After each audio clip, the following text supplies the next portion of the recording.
এক বছর অপেক্ষার পর মায়ের আগমন ঘটে।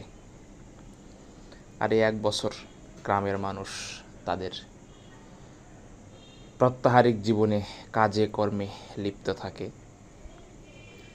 ৩৬৫ দিন পর যখন মায়ের আগমন ঘটে, তারা এই ৫টা দিন সব কিছু ভুলে যায়। আর এই ভুলে যাওয়ার ফলেই সম্ভব হয়। দেখুন সবাই কীরকম একেবারে ন্যাচারাল আনন্দ উপভোগ করছে। কেউ বা ধূপতি হাতে, কেউ বা খালি হাতে, কেউ বা গানের তালে, কিন্তু কারোই যেন তাল নেই। সবাই বেতালে বেতালে নেচেই যাচ্ছে। কাউকে দেখার সময় নেই, অনবরত নাচ। এ যেন নাচ না, এ যেন শুধু ব্যাঙের লাফ, তবুও মজা। কেউ আবার দায়িত্ব নিয়ে বিভিন্ন রকম দায়িত্ব পালন করছে। কার ধূপতি থেকে আগুন পড়ে যাচ্ছে সেটা ঠিক করে দেয়া, কেউ বা আবার প্রতিমা ডুবাতে হবে কখন, অর্থাৎ বিসর্জনের সময় কখন, সেটা নির্ধারণ নিয়ে কাজ করছে।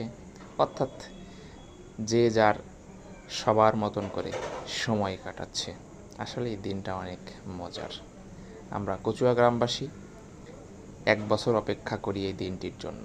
কবে এই দিনটি আসবে?